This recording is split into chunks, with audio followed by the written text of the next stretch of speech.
today's special webinar on IAP2 Canada Professional Certification. Some of you may be aware that IAP2 USA kickstarted their process last year, and we're very, very pleased and proud to be able to kickstart the Canadian certification process. And so what is my true pleasure right now, and my name is Amelia Shaw, I'm the Executive Manager of IAP2 Canada. It's my great pleasure to introduce Brenda Pichette. And Brenda is the chair of the IAP2 Canada Task Force for Certification. So Brenda, are you with us? I am here. Excellent. Hello. Brenda.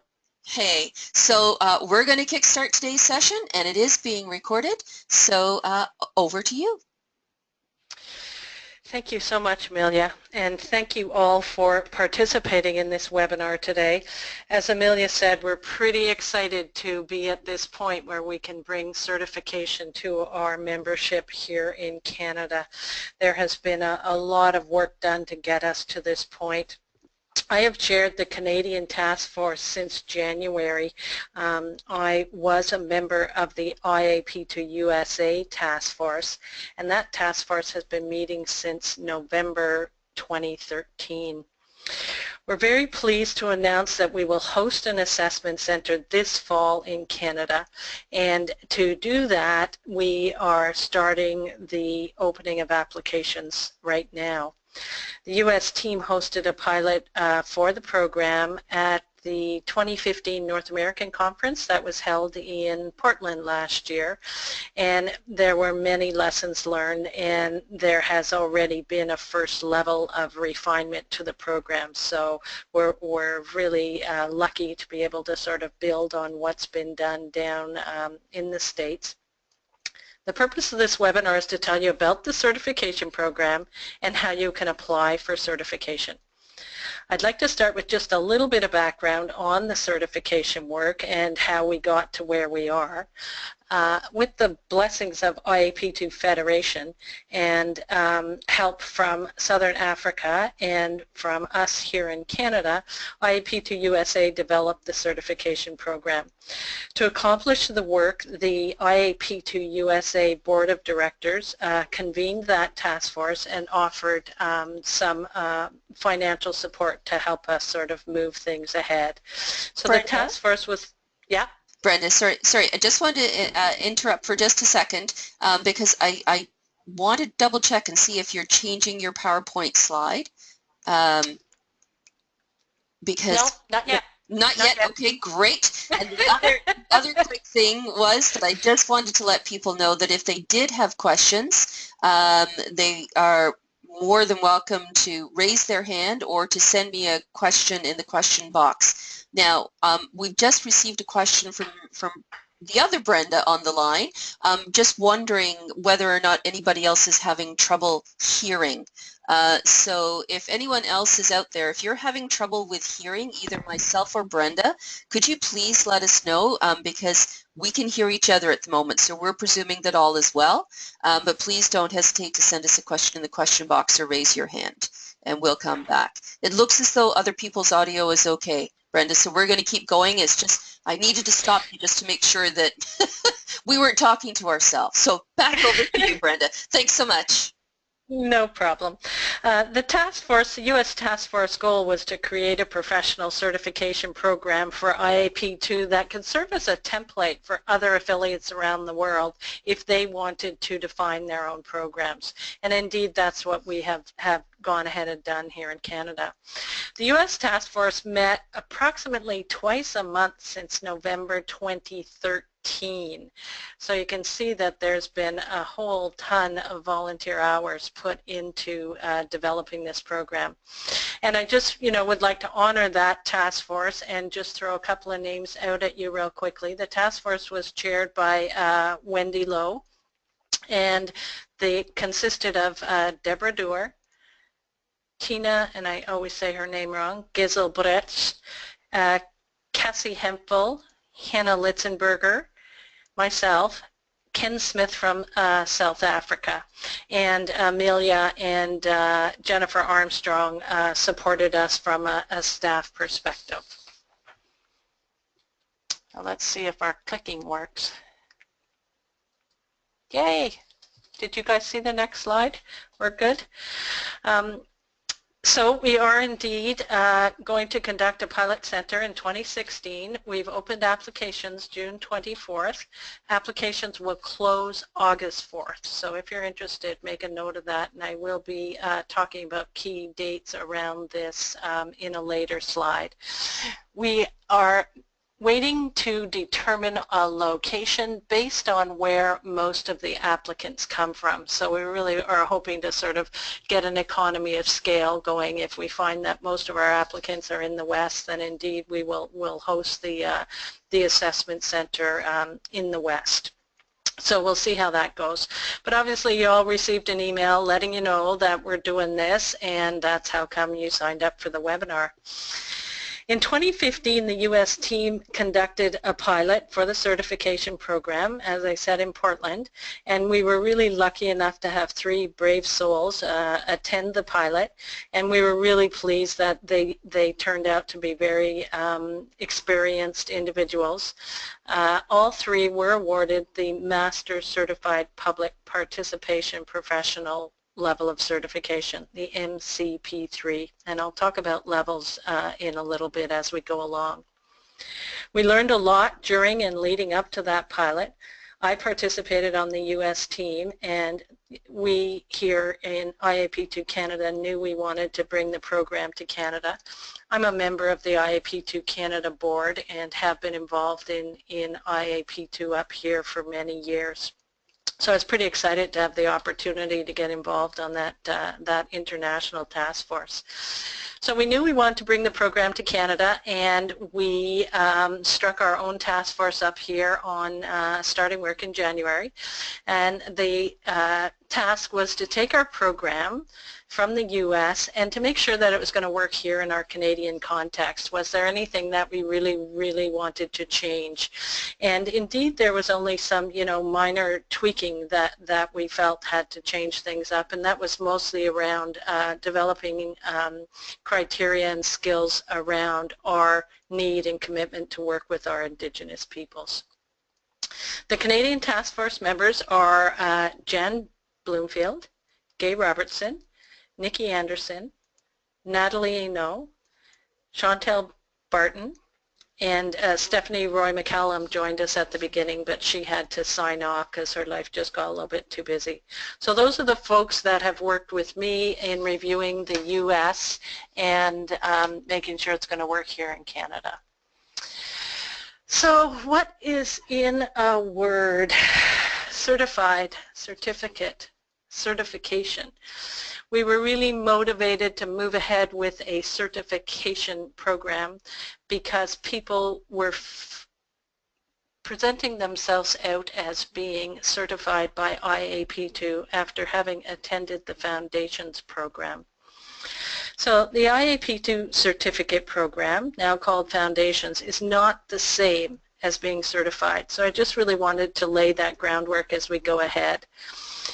In that program, there has been no form of assessment to confirm that participants have the ability to apply knowledge and skills covered in the training.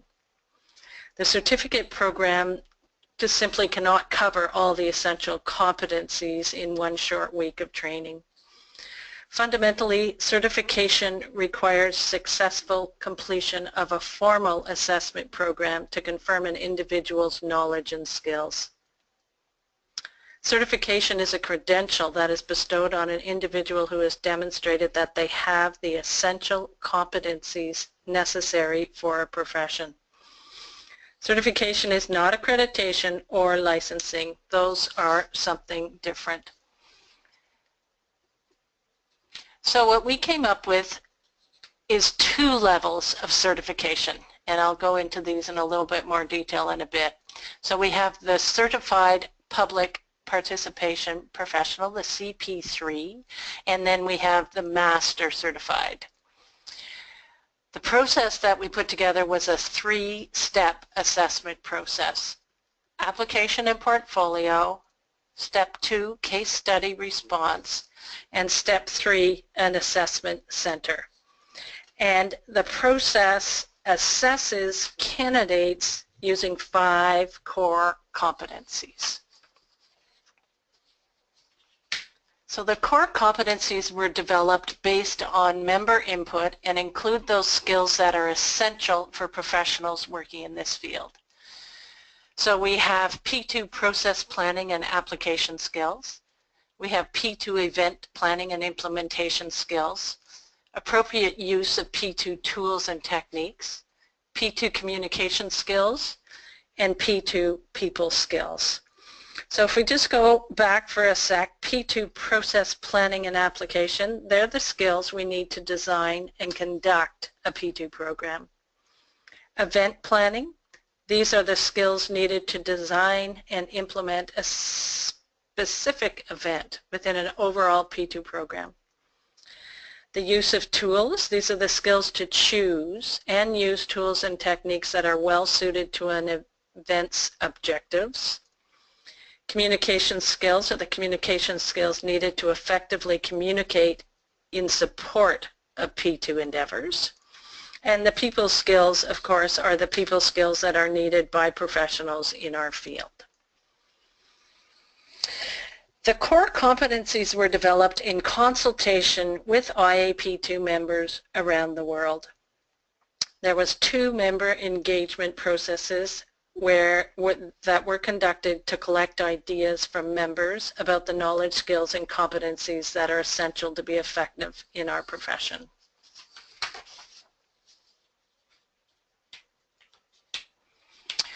So the 3-step certification, let me just flush this one out for you a bit, the 3-step certification process.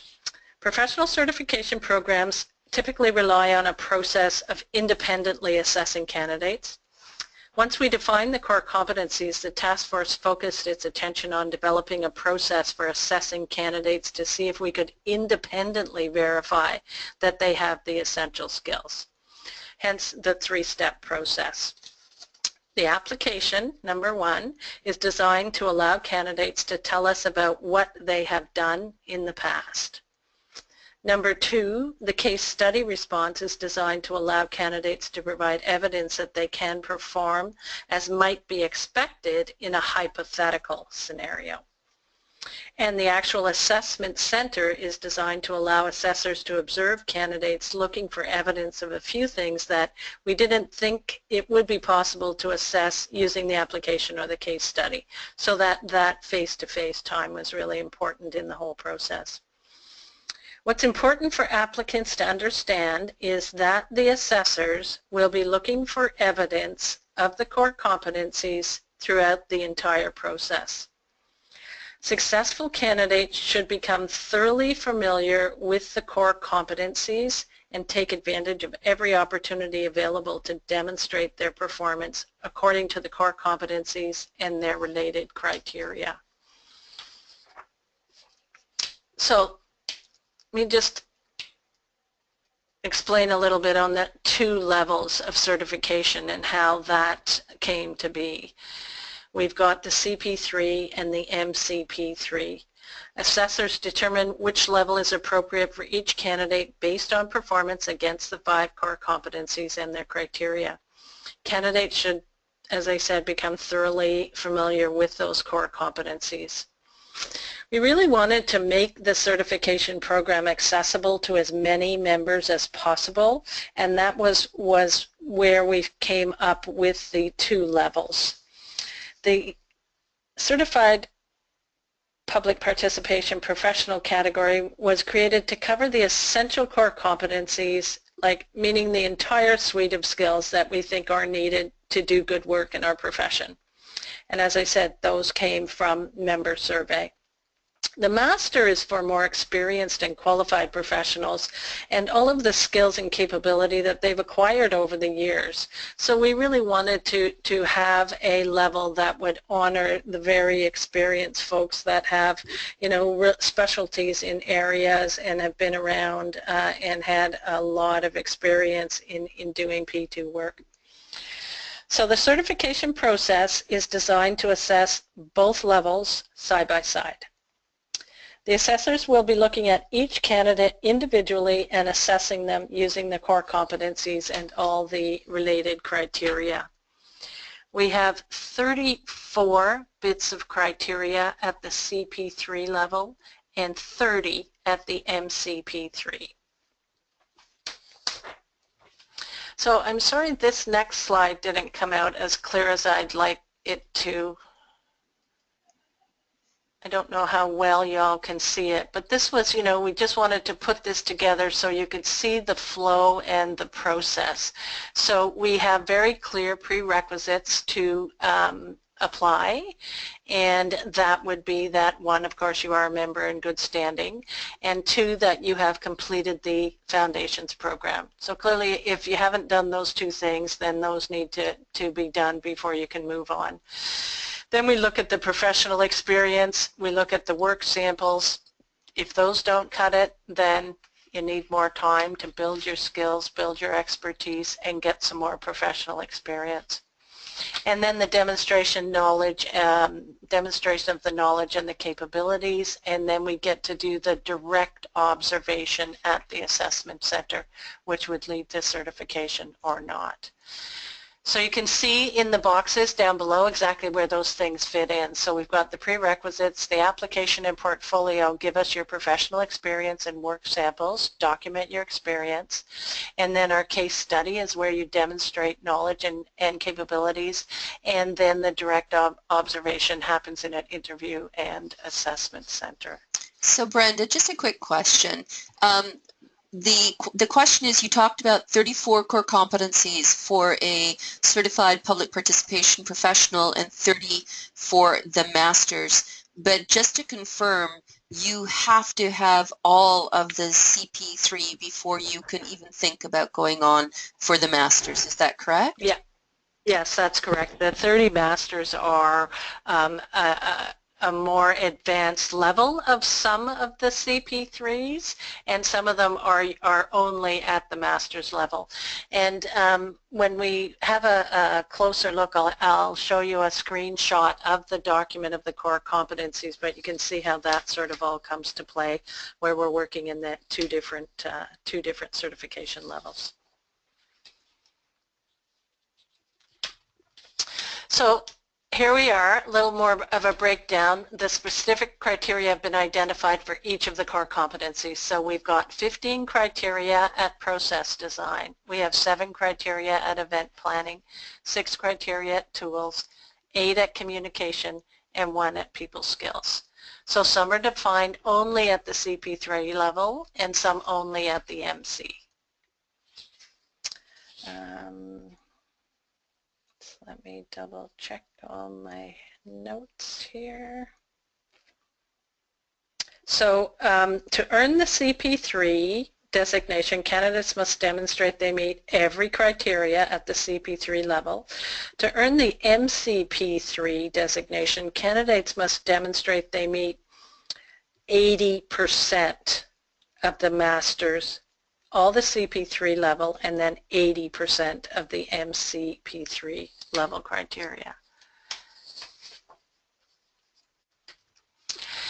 So here's, and when you download your information package, you'll get all of these core competencies in great detail. But this is the way we set things up. So here, the C on your far left is the C level. M would be the master's. Then we've got the criteria and description. Then where are we going to get evidence of those competencies? And is it at the MC level or just the CP? And then if you're not quite ready, what is it that is telling us that you're pre-certification rather than, ready to roll? So work with the sponsor to understand the decision to be made. So this is how we've set everything up with the criteria and then flushed out exactly what we're looking for. And this is what's really important as you prepare your application and continue on through the whole process, that you look really carefully. This document, the core competence document, should really be your Bible, guiding you right the way through on all levels of your knowledge and skills.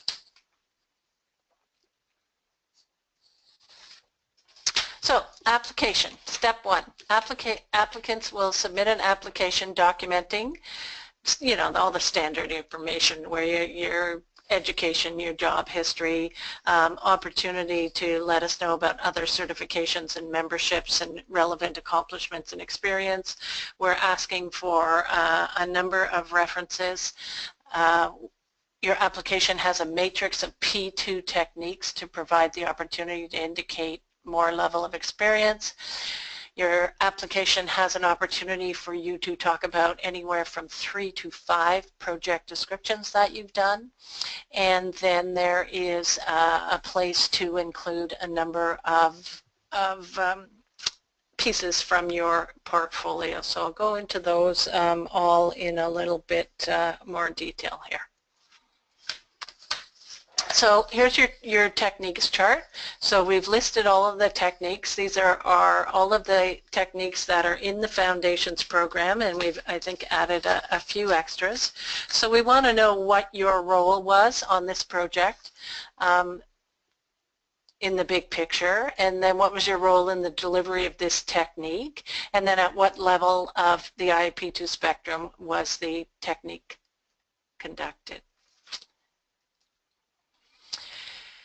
You're going to submit 3 to 5 project descriptions, and we've given you the range here because maybe in 3 project descriptions you're going to cover off all the core competencies depending on what that project was, and maybe you need to go to a couple of more or add a couple of more project descriptions because you didn't quite get them all covered in those first 3 projects. So each project description should describe a prior P2 project and include overall description of the program and your role, level of the spectrum, techniques chosen, description of how techniques were implemented, and what did you learn from that project.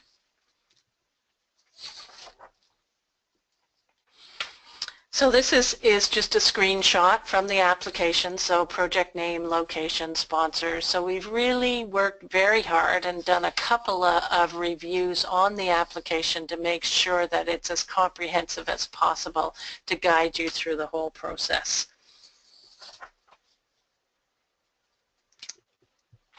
We also included after the project descriptions just a couple of pieces that would give you another opportunity to highlight some of your knowledge and skills. So just a few questions specific around the projects, and you can reflect back on projects that you've talked about to sort of further build on this. You can see at the end of this line, and indeed in the slide before, one of the things we did in the application was to work very hard at making sure that we are linking the parts of the application to the core competencies. So you can see on this line here, after decision-making process, in brackets it's 1.1.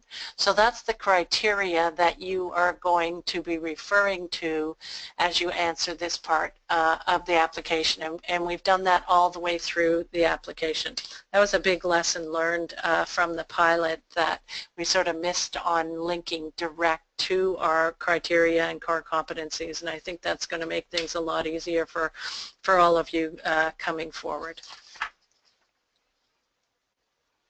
And then you, as part of your application, is your portfolio, and the portfolio is composed of work samples that'll document your prior work experience as it relates to the core competencies. And we really want you to think carefully about the breadth of your experiences, you know, up till now with the core competencies.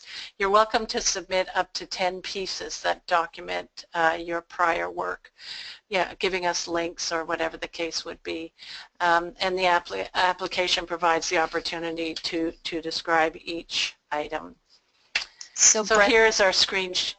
Yeah. Sorry, Brenda, you might be getting into it already, but and my apologies if I've jumped the gun, but I know that I've heard from previous assessors that if you provide a portfolio piece, please let the assessor know specifically what they're looking at, so that they don't have to go through a 100-page report. They can just go directly to a page, or really providing some very explicit directions on what the assessor should be looking at. So apologies if I jumped the gun there. Yeah. No, that's great, Amelia. Thanks very much for adding that, because that's, one of the pieces when we look at the work of the assessors to make sure that we're being as succinct as possible in guiding them with the portfolio. So we can see here down near the bottom, so there's a criteria of 1.3, conduct a situation assessment. So you might have a portfolio piece that's going to show your knowledge and skills in that area. So we've again tried to flush a few of those things out to help you pull your portfolio pieces together. So we've got our application. Our assessors have looked at the application and they have decided indeed you are ready to move forward with the process. We are going to be having, at this point, the plan is there will be 3 assessors on every program, and each assessor will be assigned a couple of candidates depending on how many people are joining us. We will limit the assessment center to 12 candidates. So the assessor look at the application, we make recommendations going forward, we consult with other assessors, and then at that point you are invited to the assessment center.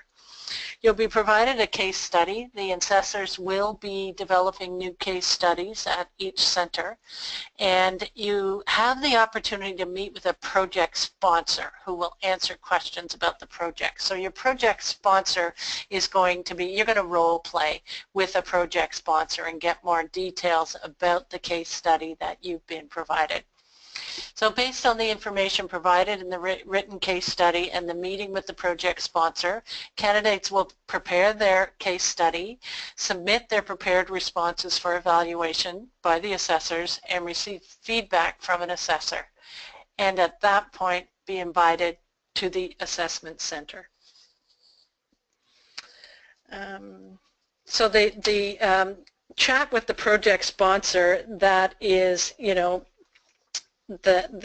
you're working basically with the decision maker in a role play situation, and that will really help you sort of flush out all of the pieces around this particular project and what it is that you're going to be looking for. Now, we would suggest that candidates treat the opportunity to talk with the assigned assessor much like they would, role play a kickoff meeting, I think would be a good way to consider that. You can familiarize yourself with the scenario presented in the case study and prepare a list of questions and then have that conversation. About 10 days before the assessment center, each candidate will receive limited feedback on their case study response and specific directions on what to present about their work at the assessment center. So we'll look at the assessment center now, which is our step 3. So we have, right now, we are planning for a Friday afternoon arrival. Friday evening you'll have a 30-minute private interview with an assessor, and in that interview as assessors we're really just looking for maybe something that we haven't been able to score you on, something that hasn't come up in the application or in the case study, and then just an opportunity to sort of really touch base and get to know each other. The next day there will be a 20-minute presentation by each candidate followed by a Q&A. Then the candidates will be divided into teams of 3 and presented with a P2 challenge. You're going to take about 1 hour to work as a team and prepare a response to the challenge. Then the small group will have a 20-minute presentation followed by Q&A, and then at the end of the day a 15-minute private interview. Each candidate will have a 15-minute private interview with the entire panel of assessors to receive feedback. So the intent is that by the time you leave there on Saturday you know where you stand. We will provide the initial assessment results right there, and then a more detailed feedback report will come later. We do ask that, and we'll see if it gets revived at all from our American counterparts, but part of you've done your assessment center, you've done all 3 steps, you've been successful, then we are asking all candidates to sign a pledge to practice in accordance with IAP2 Code of Ethics and core values. So that's something else to keep in mind, and people will be awarded, of course, a certificate that they can frame, and there you go, there's a word, certificate, that you can frame, and that will state that you are indeed certified by IAP2 Canada. So what's all this going to cost? Well, I'll tell you, it's going to cost a huge amount of commitment on your part. Your time is going to, it's not something we sort of, zip off in a couple hours on an afternoon. It's a long process, it's a rigorous process, and I think it's going to be just the real high quality that we all want to stand to at IAP2. So your application fee, to submit an application fee, is $250, which is non-refundable. So you submit that with your application. If you are successful and able to move on after your application, then your assessment fee is $2,250.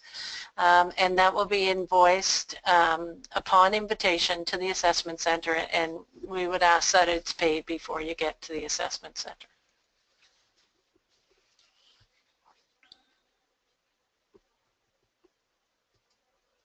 So here's our key dates here for our center. We opened the application period on the 23rd of June. We are asking that applications be submitted by the 4th of August. The assessors will review between the 4th of August and the 22nd of August, and candidates will be notified that they can indeed move ahead, and they will receive the case study. Case study responses will be due about 5 weeks later on the 20th of September.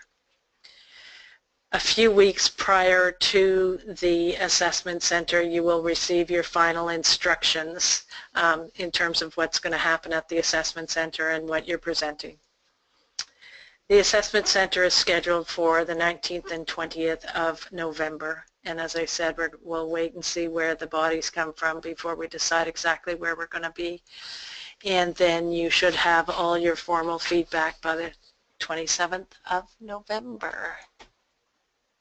Spend Christmas celebrating your new certification.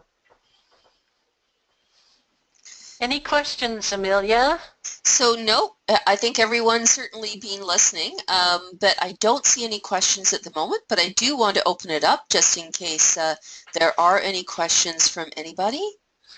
Just give people a few minutes to send me things in the question box or to raise your hand, and I'd be happy to open up your mic.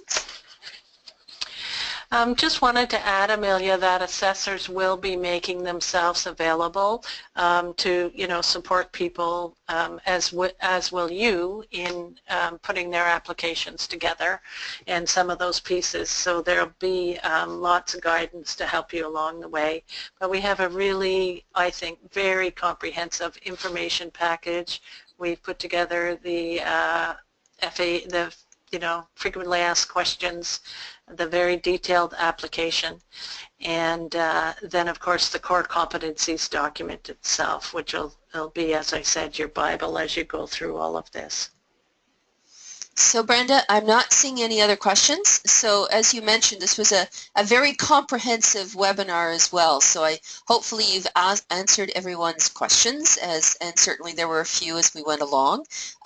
But I would also like to reiterate, we really want people to be successful. This is an exciting new program for IAP2 Canada, and we want you to succeed. We want you to become certified, whether it's as a CP3 or whether it's as an MCP3. So please don't hesitate to get in contact with myself at info@iap2canada.ca, info@iap2canada.ca. And if we need to send questions on to the assessors for more information, we're happy to do that as well. So Brenda, I'm not seeing any other questions at this moment. Oh, hang on a second. I just got a question, so let me just see what we have here. Will the case studies assigned be related to our field of practice? The case studies, that was one thing, thank you for that question. Everyone will be working on the same case study at the, for that assessment center, and the case studies will, what we have suggested at this point is that it will be something new and unique to all of us, so we're not sort of all, you know, going back and digging in on something we've already done. For example, what we used in the pilot in the U.S. was about the police force wanting to do consultations after a young black man had been shot. So that was, you know, top of mind kind of thing. So we were, you know, thinking just off the top of my head that we might do something around integrating our Syrian refugees into our community, and, you know, what we need to do. So just trying to find something that's new to everybody who is applying. So yes, you know, it's not going to be like if you're a federal government person, then we're going to give you a regulatory project. That's not the case. It's going to be something more current. So thank you. Drew went on to ask specifically, you know, for example, if you worked in healthcare, but I think you've responded to that, and that is, no, this will be new.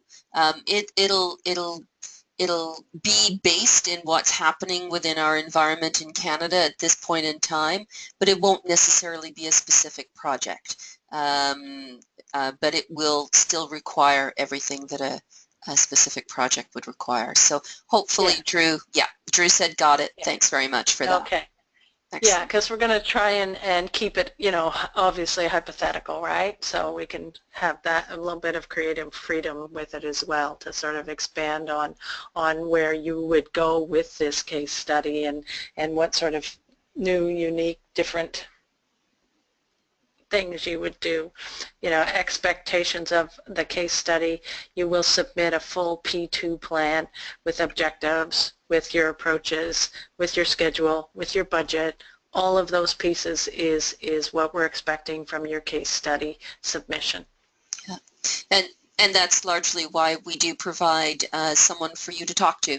That would be your client or your sponsor. So you can think up all of your questions, and then you'll have the opportunity to talk to that individual so that they can help you in figuring out who your stakeholders are and all the rest of that kind of good stuff. So are there any other questions out there from anybody? So Amelia, if our friends on the phone have other colleagues that couldn't make this this presentation, I think you said it has been recorded, but we are planning to do another one on July 18th, I believe. That's correct. July 18th So, in the morning. So yeah. if you know of other people that want to join us, please invite them to do that.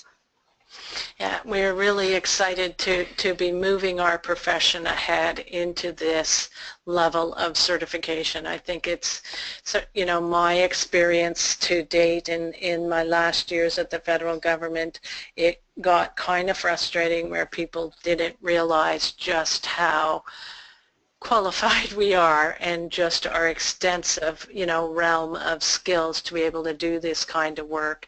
And I think this certification is going to really validate our profession. I think it's a wonderful thing. Well, thank you, Brenda. I really appreciate you taking the time today to walk everyone through our new IAP2 Canada certification process. And I also want to sincerely thank everyone for joining us on today's call. Again, please don't hesitate to contact us if you have any questions. We want you to succeed. We want this to be a successful program. And as Brenda's already said, we're pretty excited about it.